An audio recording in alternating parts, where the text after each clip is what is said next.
Olá, bem-vindos a mais uma viagem na história. A nossa viagem de hoje é através de histórias policiais.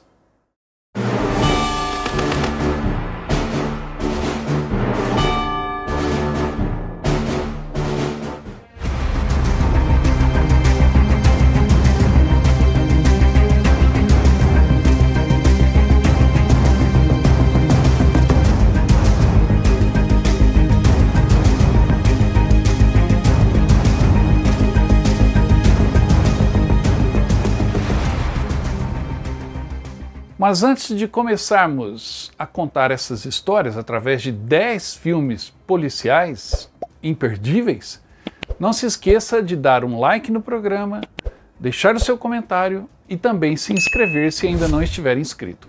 Essa é uma das suas últimas chances de concorrer ao livro do Nestor, de Guadalcanal a Creta. O Nestor é aquele militar brasileiro que viaja o mundo visitando campos de batalha, museus, memoriais e principalmente mergulhando em vestígios de guerra e naufrágios de guerra, etc. O livro é muito interessante, bem ilustrado, e ao final do programa eu vou explicar como que você pode concorrer a esse livro e a uma camisa do Viagem na História. Assista até o final. Filmes policiais sempre fizeram sucesso entre o público, e quanto maior a química entre o agente da lei ou os agentes da lei e a audiência, maior é o sucesso na bilheteria. Obviamente que o nosso público aqui do canal, os nossos inscritos, adoram uma boa história, seja ela de guerra, seja um faroeste, como eu tenho um outro programa aqui no canal que eu vou deixar o link na descrição sobre 10 filmes westerns imperdíveis, ou seja então boas histórias policiais, histórias que marcam a nossa vida ao assisti-las.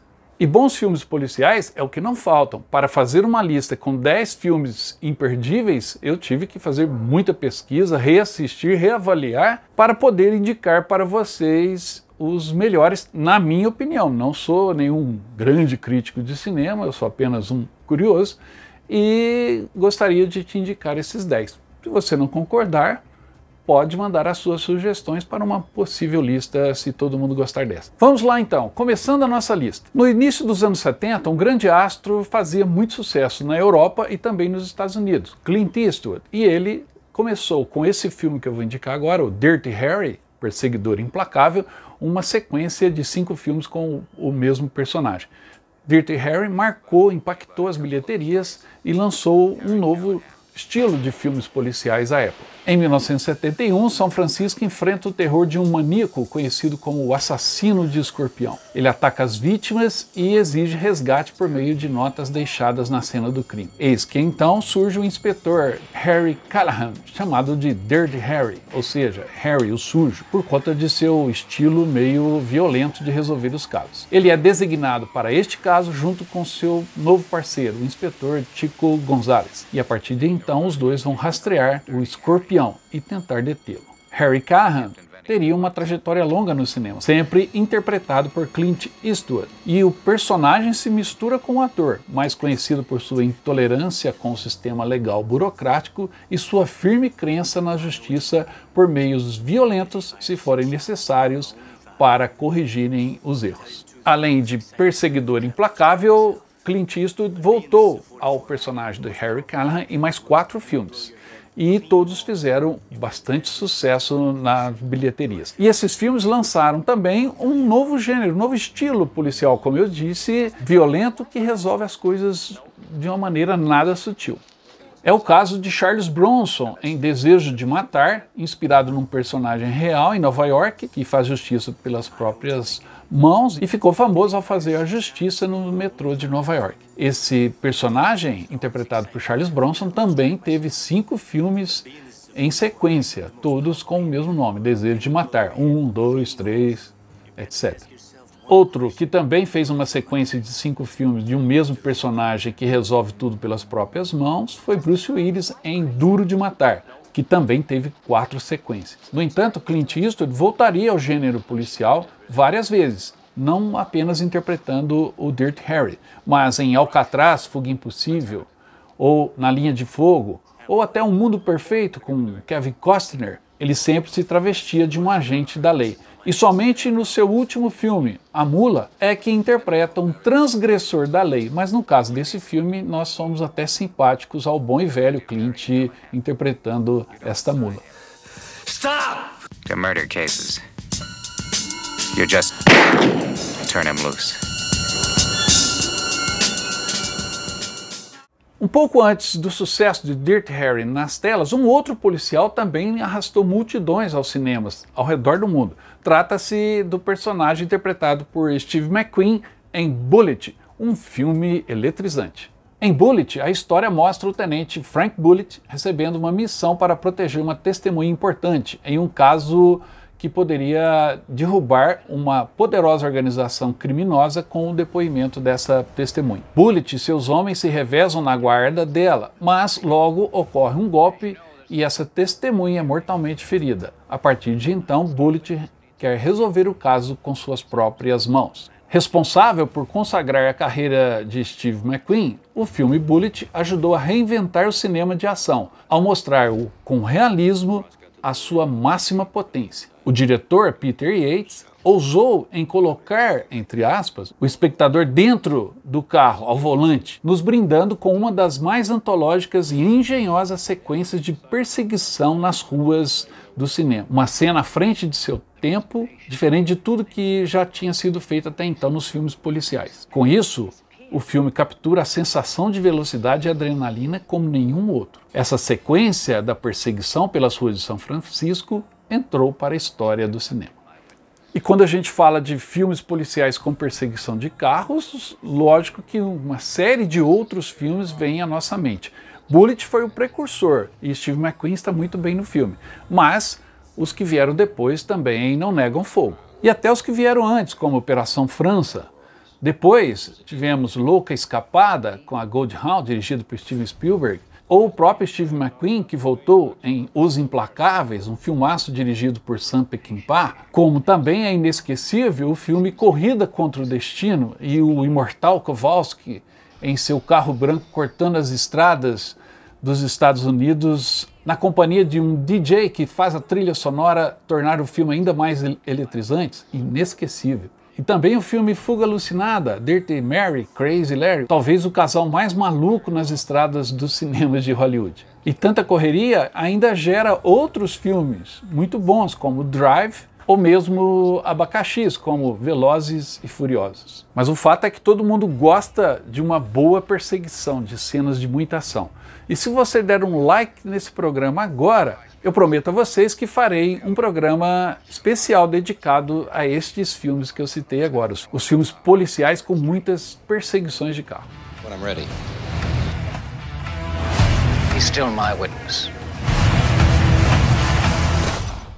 Também no final da década de 60 surgiu um clássico dos filmes policiais e de toda a história do cinema, Bonnie e Clyde, Uma Rajada de Balas. O filme mostra a história real de uma garçonete na era da depressão, nos anos 30 nos Estados Unidos, que, entediada e em busca de emoção, se vê atraída por um ex-presidiário de fala mansa e muito imprudente, que rouba um armazém bem na frente dela só para impressioná-la. Esse encontro vai gerar uma dupla de criminosos mais famosos do século XX, Bonnie e Clyde. O filme tem uma produção requintada, foi vencedor de vários Oscars, mas a maior conquista do filme é o elenco, com Warren Beatty e Faye Dunaway fazendo um trabalho maravilhoso, assim como os coadjuvantes, como Gene Hackman e Stelly Parsons. A violência dentro da história cresce a cada momento, de forma constante, à medida em que o filme avança em direção à sua conclusão, que todos nós já sabemos porque a história, como eu disse, é baseada em fatos. Bonnie e Clyde é verdadeiro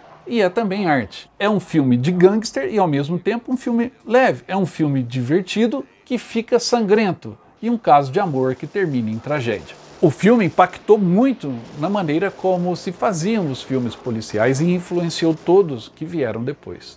Além de Bonnie e Clyde, outros personagens reais daquela época ganharam as telas, como no filme Dillinger, ou então no filme Inimigo Público, que também aborda o mesmo personagem, John Dillinger. Já a Estrada para a Perdição, inspirada em uma HQ de muito sucesso e altamente recomendável, Tom Hanks interpreta um bandido melancólico e a história é bem triste num filme muito bom. Já em A Estrada Sem Lei, Kevin Costner interpreta um homem da lei que justamente pôs fim à carreira de Bonnie e Clyde. É uma versão do outro lado da história da dupla de bandidos.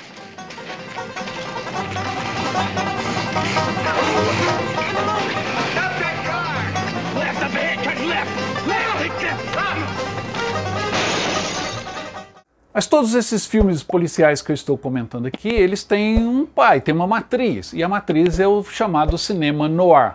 O cinema noir eram aqueles filmes geralmente policiais, em preto e branco, dos anos 30, 40, 50, 60, e até hoje ainda se fazem alguns filmes noir. Eu separei aqui um que eu considero talvez não o melhor de todos, mas o que traz todos os elementos que a gente vê em filmes noir. Trata-se de O Segredo das Joias. Talvez o título original, em inglês, A Selva de Asfalto, seja mais fiel ao espírito que domina a projeção e que dominava o cinema noir. Geralmente histórias ambientadas em grandes cidades, com prédios, arranha-céus e ao mesmo tempo becos sujos, mal frequentados. E esse foi o estilo do cinema que predominou na primeira metade do século XX em Hollywood. Chegando ao final da década de 1950, que marca o fim da Idade de Ouro de Hollywood, surge o filme The Asphalt Jungle, O Segredo das Joias, um drama policial soberbamente estruturado e um dos últimos grandes filmes noir. Dirigido por John Huston, o elenco traz grandes atores daquela época, inclusive a primeira aparição de Marilyn Monroe, que interpreta uma ingênua garota ligada a um obscuro advogado. Na história, um antigo criminoso, Doc Schneider, acaba de ser libertado da prisão, onde elaborou um plano para a trapaça perfeita. A partir de então, organiza um grupo e articula um roubo, que em si é um sucesso. Mas as coisas, como sempre em um filme noir, começam a dar terrivelmente errado. Todos os elementos do filme noir estão ali. As sombras, o preto e o branco, a luz e a escuridão, o foco da luz no olhar, a femme fatale, ou então a gatinha ingênua que é facilmente enganada, o policial incorruptível, o bandido arrependido, a tragédia, tudo está ali no enredo de O Segredo das Joias. Um filme que vale a pena conferir e seria uma boa porta de entrada para quem não conhece o mundo dos filmes noir. E a partir daí você vai descobrir filmes como A Cidade que Nunca Dorme, outra vez ambientado numa grande metrópole onde os criminosos flanam à vontade, ou então Curva do Destino, mais um filme que trata da moral dúbia nos filmes noir, como O Destino Bate à Sua Porta, que também ganhou uma refilmagem com Jack Nicholson nos anos 80, ou então Pacto Sinistro, um dos melhores filmes de Alfred Hitchcock, que mergulha na perversidade da mente humana, ou então um drama policial de primeira, Paixões em Fúria, com Humphrey Bogart. E falando em Humphrey Bogart e o cinema noir, é impossível não citar aqui nessa pequena lista Relíquia Macabra. Estes são alguns dos filmes noir. A lista continua por dezenas de filmes. Não se esqueça, se você deixar o like aqui no programa e recomendar ele a um amigo, eu prometo para você que vou fazer também um outro programa dedicado somente ao cinema noir. Tá bom?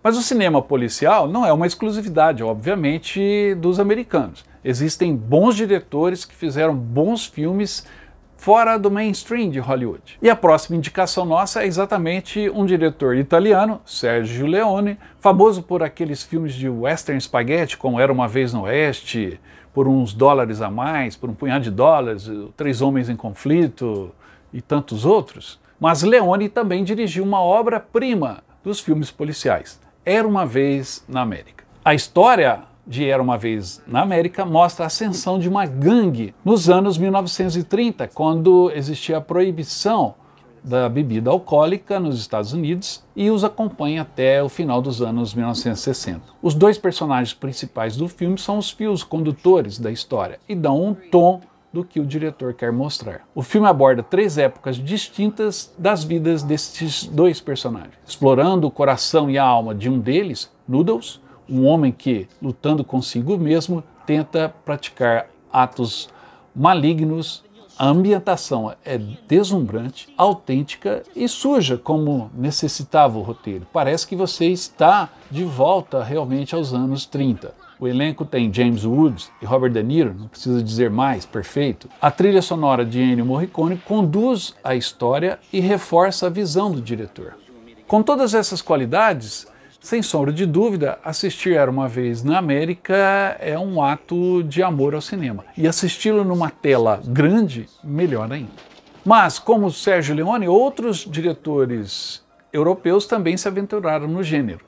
Como é o caso de Jean-Jacques Annaud, que contou a belíssima história de Umberto Eco em O Nome da Rosa. E o que dizer então do menosprezado A Melhor Oferta, dirigido por Giuseppe Tornatore, de Cinema Paradiso, uma pequena joia escondida em qualquer cinemateca. Hoje em dia, as produções policiais estão esparramadas em várias séries nos canais de streaming, muitas delas norueguesas, suecas, que têm feito bastante sucesso e merecem uma conferida.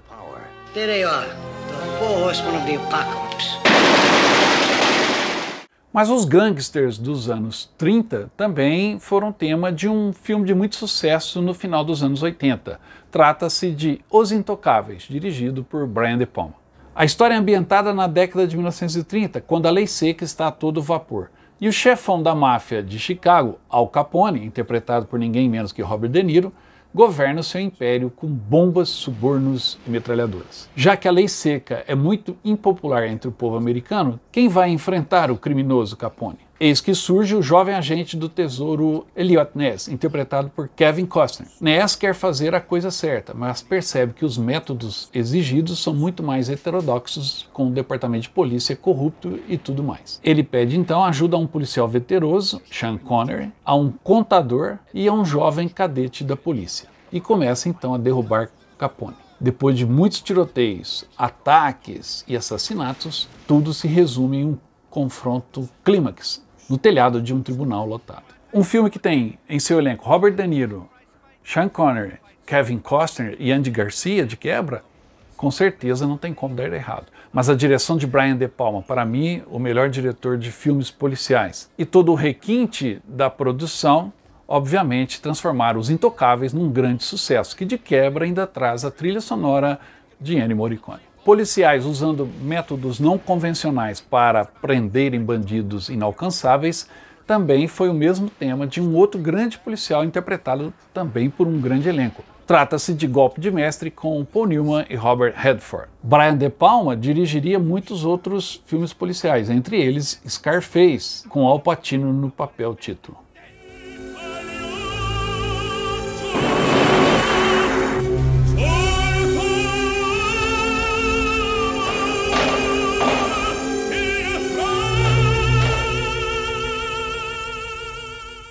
Já que o tema é Brian De Palma e o filme Os Intocáveis, e eu disse que ele é um dos meus diretores, ou o diretor preferido de filmes policiais, vou comentar aqui um outro filme que está na minha lista e que eu adoro, eu gosto demais, que se chama Dublê de Corpo.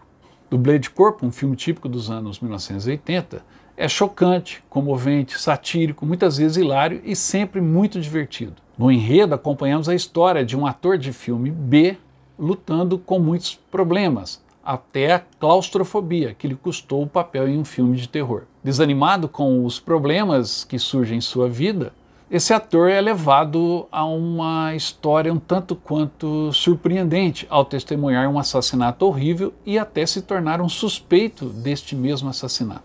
O filme, então, se revela através de dublês, com cada personagem imbuído de uma segunda persona. É então que Brian De Palma faz as suas inúmeras reviravoltas na história e a todo momento somos surpreendidos por algo que achávamos que era uma coisa e na realidade se torna outra, completamente diferente.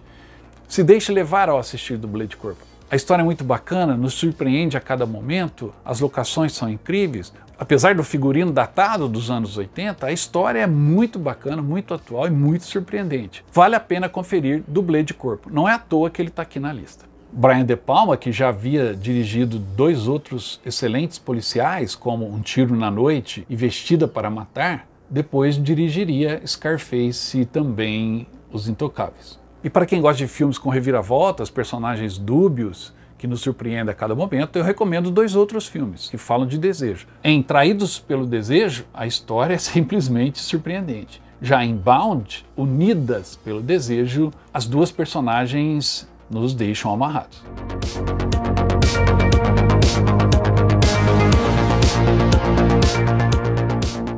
Nos anos 90 surgiu em Hollywood David Fincher, um novo diretor que nos presenteou com 2 grandes filmes, O Clube da Luta e Seven, estrelado por Brad Pitt e Morgan Freeman.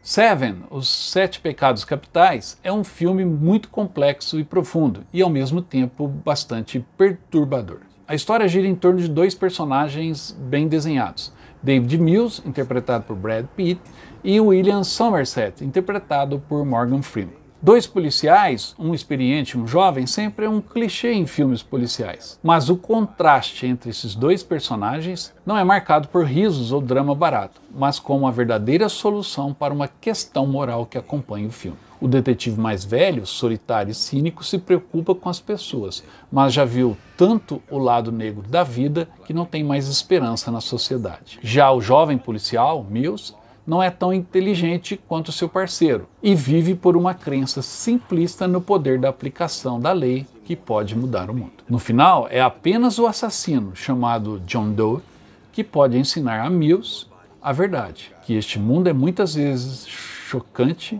vicioso e absurdamente cruel. Seven impactou o cinema nos anos 90 e inspirou muitos outros filmes que foram no mesmo caminho, como é o caso de O Silêncio dos Inocentes. Mas tanto Seven quanto O Silêncio dos Inocentes têm um personagem desequilibrado como ponto principal. E isso tem sua inspiração em um outro grande filme policial, esse dos anos 70, chamado Taxi Driver. He had a gun. He's 2 murders away from completing his masterpiece. O modelo padrão do cinema policial, principalmente em Hollywood, é colocar 2 grandes atores como oponentes, um do lado do bem e outro do lado do mal. É o que acontece em Fogo contra Fogo, dirigido por Michael Mann, que coloca de um lado Robert De Niro e do outro Al Pacino, os 2 grandes atores de tantos filmes policiais. No filme, Robert De Niro é um bandido, Neo, que tem uma equipe criminosa profissional, que busca conseguir alvos com muito dinheiro, principalmente bancos, cofres e carros blindados. E são, por sua vez, caçados pelo tenente Vincent Hanna, interpretado por Al Pacino, que tem uma equipe de policiais na divisão contra roubos e homicídios. Um trabalho mal resolvido dos bandidos coloca Hanna em seu caminho. É aí que surge o duelo entre os 2 personagens, Neo e Vincent. Eles são semelhantes em muitos aspectos, inclusive nas suas vidas pessoais conturbadas. Uma das coisas mais incríveis nesse filme, Fogo contra Fogo, é a duração. Tem quase 3 horas, mas está repleto de cenas impressionantes. Um dos temas principais da história é a semelhança entre o criminoso e o policial. Você chega a ter uma simpatia pelo trágico ladrão de bancos interpretado por De Niro. O policial de Al Pacino é um pouco menos simpático, mas também leva uma vida da qual você não se afasta de armas e crime. E tudo caminha para o clímax, que é realmente o grande momento dessa história. Fogo contra Fogo é considerado um dos melhores filmes de policiais e ladrões já feitos. Um exercício ao mesmo tempo épico, triste, cheio de adrenalina e grandeza. Obviamente, De Niro e Pacino estiveram em muitos outros policiais, inclusive no que está em primeiro lugar aqui da nossa lista. Mas eu vou citar alguns outros aqui. Pacino brilhou em Vítimas de uma Paixão, um delicioso policial bem leve do final dos anos 90. E também no filme O Pagamento Final, um policial mais denso e sombrio. Já Robert De Niro esteve em dezenas de policiais. Destaco aqui Cassino com a Sharon Stone e o Joe Pesci, que também o acompanhou em Os Bons Companheiros. Grande filme.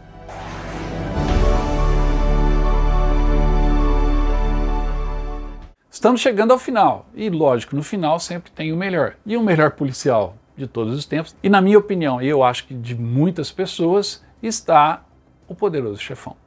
Nesse grande filme dos anos 70, o padrinho, o chefão, Don Vito Corleone, interpretado por Marlon Brando, é o chefe da família mafiosa Corleone em Nova York. No casamento de sua filha, Michael, o seu filho mais novo e fuzileiro naval condecorado da Segunda Guerra Mundial, também é apresentado como sucessor natural de Dom Vito Corleone. Vito é um homem poderoso e gentil com todos aqueles que o respeitam, mas é implacável com aqueles que o desafiam. Quando um rival poderoso e traiçoeiro quer vender drogas, onde antes só se explorava jogos, bebidas e prostituição, e busca a influência de Corleone para isso, Vito se recusa a entrar nesse novo negócio. E o que se segue é um choque entre os antigos valores de Dom Vito e as novas maneiras que podem levar Michael a fazer o que ele estava mais relutante e travar uma guerra contra as outras famílias mafiosas. Como muitos críticos dizem, este é um filme que viverá para sempre. Não precisa ficar falando aqui que O Poderoso Chefão é um dos melhores filmes de todos os tempos e, sem sombra de dúvida, o melhor policial, filme de crime, né, já feito em Hollywood. É um épico sensacional que gerou 2 continuações. O Poderoso Chefão 2 e O Poderoso Chefão 3, ambos interpretados por Al Pacino.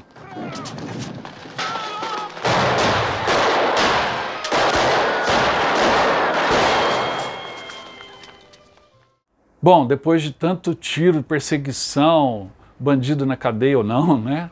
A gente chega ao fim aqui do programa. Espero que você tenha gostado. Se gostou, dê um like que você já estará concorrendo ao livro do Nestor, que iremos sortear em breve aqui no canal, já no próximo final de semana. Eu estou gravando agora no final de junho, no comecinho de julho, no primeiro domingo de julho, faremos o sorteio do livro do Nestor Magalhães, de Guadalcanal a Creta, e de uma camisa do Viagem na História, tá bom?